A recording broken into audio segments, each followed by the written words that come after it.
Hi folks, it's Thibaut Van Dam here with another YouTube video. And for those of you who are not familiar with my channel, I am a DIY singer-songwriter and guitar tutor based in Southeast London. And today I'm very excited to be continuing my series all about practical guitar and music theory. Specifically today we're going to be looking at the topic triads.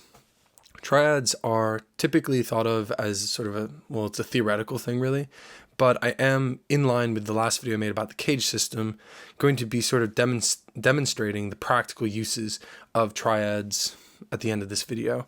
And if you haven't seen that video about the cage system, I definitely recommend you see it. It is this inspired framework that we're going to be going through to learn some open major chords and minor chords, but it's also a way to start thinking about moving chords around the fretboard in a way where you can understand intuitively what the nature of the chord is, it being major or minor, but also not necessarily needing to know every single note you're playing as you make these maneuvers. So it's a very powerful concept, and understanding how triads work is a big step in understanding that movability. So definitely stay tuned. If this sounds interesting to you, please consider liking the video. And definitely please consider subscribing. It's the best way to stay in the loop, and it motivates me to keep making these videos. Thanks to everyone that does subscribe. It's why I'm here right now, and let's get into it. So triads are, fortunately, a lot like the major scale. And I will say that if you haven't seen that video about the major scale, I recommend it. I also actually just, now that I'm saying that, recommend you see the video about intervals. If you don't understand intervals, then this video is going to be probably a lot harder to understand. And definitely, if you haven't seen the video about the chromatic scale, you have to know about the chromatic scale. So chromatic scale, intervals, major scale. But if you have seen those videos, then you'll know that the way triads work is actually a lot like the major scale, in the sense that it's a pattern or formula we can use to construct both major and minor chords, but also variations of these chords. So triads, you might ascertain through the use of its prefix, tri, is comprised of three elements. We have three things that make up a triad, and that includes the following. And this is the formula that you'll want to keep in mind when you start constructing your major and minor chords. So this includes a root, which can be any note, or it could be the prescribed note you see in your tablature or chords.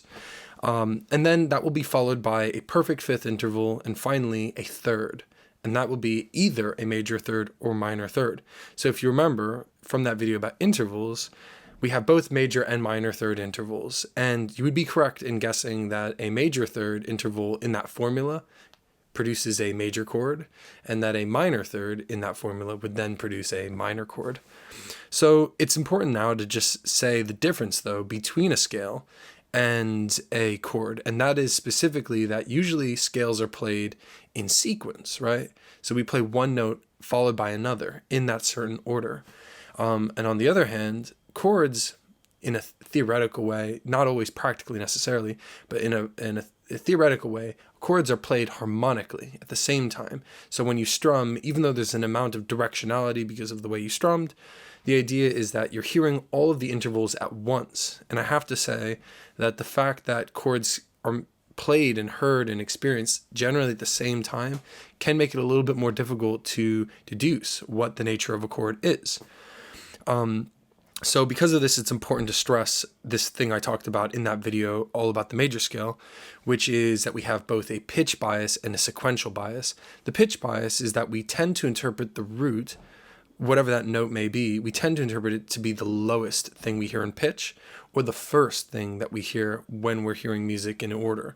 So when we strum, and I'll just show you really quick, but when we strum a chord, we tend to strum down. We can also strum up, but when we do strum down, the first thing we heard was this lowest note. So it just so happens that usually with guitar and the operations of strumming, that both sequential and pitch bias are matched.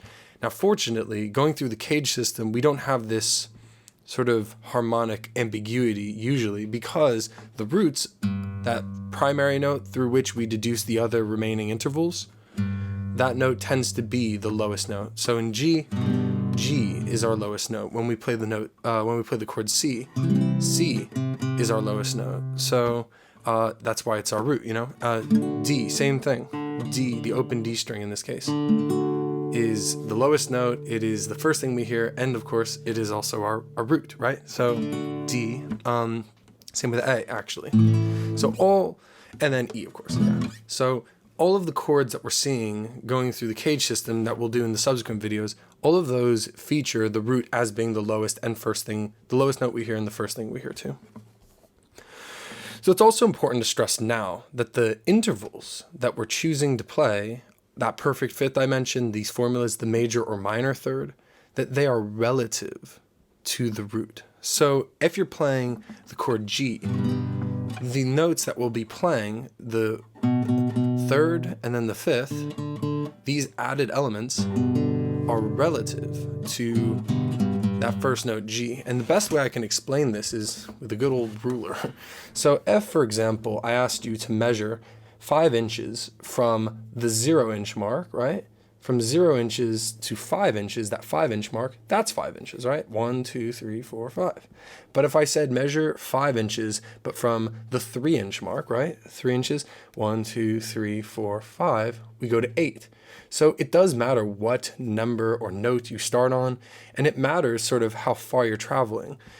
Another thing I can stress here is that, unfortunately, a perfect fifth interval is, despite what it sounds like, not 5 frets away from your original note. So if we're, for instance, playing the note or the chord G, or let's say E, we start with E, you would think that 5 frets away, that's our perfect fifth, but it's not. If you look at this image of the series of intervals, that you'll see actually 5 frets away is the perfect fourth, followed by our tritone, and then finally our perfect fifth. So this is something to keep in mind, that intervals are not perfectly translatable, even with the major and minor third. When we look at the note E again, we have a minor second, a major second, a minor third, that's 3 frets away, but then the major third is actually 4 frets away. So that can be a little bit tricky and confusing, so be vigilant when going through calculating that. And then the other thing I'll just point out here is that extensions or variations of chords, just like the major and minor chords follow formulas, extensions or variations of those chords also follow formulas. So for example, that's a dominant chord, and it follows the pattern of a major chord formula, right? A root, a 5, and a major third, but it also includes a minor seventh. And lots of variations of chords are constructed in this way. Like the major 7th chord is comprised of a root, a 5, a major third, but also a major 7th, as opposed to a minor 7th. And you'd be right to notice that if we flatten that major 7th and play the minor 7th instead within that major chord, we've now played a dominant chord. That's a dominant chord, and so is this. So these are 2 different shapes of the dominant chord. And then the last thing I just wanted to make you aware of, not to say that you should beware, but be aware, rather, of harmonic theory and interpretation. And this is maybe less important, so you don't need to stress this too much. But basically, notwithstanding the inherent directionality of strumming, if chords are in fact a group of notes played at the same time, like that, not strummed, but just that's a chord and that's a chord, then the idea is that we can actually interpret chords in a variety of ways. Now, we have a tendency to use those biases I mentioned earlier, pitch bias, sequential bias. We tend to use those to help us understand and make sense of things, but some chords are just harder to make sense of. We have to make a decision about them and try to work out what we think it is. And this can be very useful in songwriting. If there's ambiguity in a chord, you can actually use it to your advantage. And we notice that with things like power chords, which are actually chords that don't actually have a major or minor third. So this is what I'd call like a variation of a major or minor chord, because it's a root and a perfect fifth, but without necessarily having also the major or minor third. Right?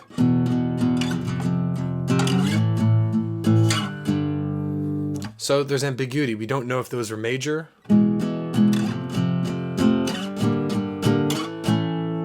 don't know. Or minor, in fact. Now that I've articulated them in such a way, we can make more sense of it. Ambiguity is very useful, of course, in songwriting, so it's worth mentioning that too. And then finally, I just want to display the use of these triads in the cage system, right?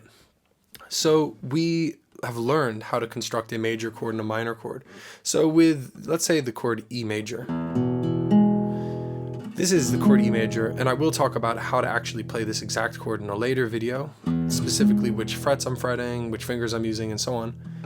But just take my word that this is a major chord, and that this is the minor variation of that chord. Major and minor. Using this understanding of triads, we can actually then theoretically rationalize why this is a major chord and why this is a minor chord. And it all has to do with the nut.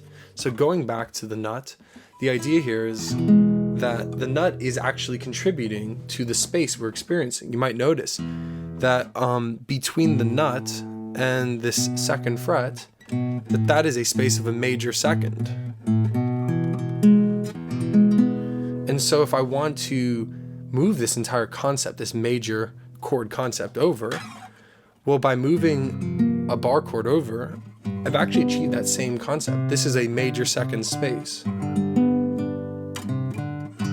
So things have been kept similar. Now it's worth pointing out you don't actually need to play the bar on those strings, because actually they serve the same purpose, the same proportionate purpose. So the idea really is more that the spaces, the 0 to 2 is kept the same, just like the 3 to 5 is an equivalent to 0 to 2, right? If you subtract 3 from 5, you end up with a space of 2 frets. That's 2 frets, and that's also 2 frets. That's why this is a 0-2 rule. This is a practical string rule that I teach my students.